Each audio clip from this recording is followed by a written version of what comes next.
пластови операции, разни такива неща. Супер. Разбираш? Да. Значи всички любители се включват да помагат по места. За целта, за в бъдеще, се прави по места също мобилни групи. На УКВ-та. Да.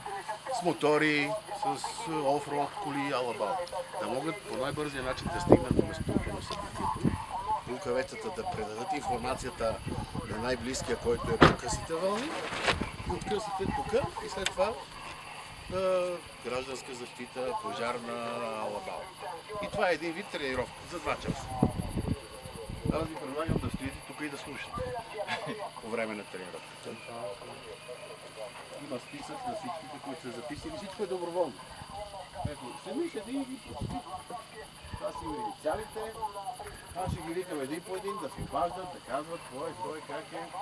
И те поне да казват реалната обстановка в града. Да, приема каква е температурата, къде е духа вятъра.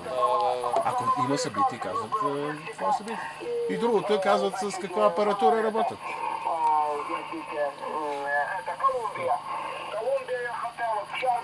Това е направено специално за такива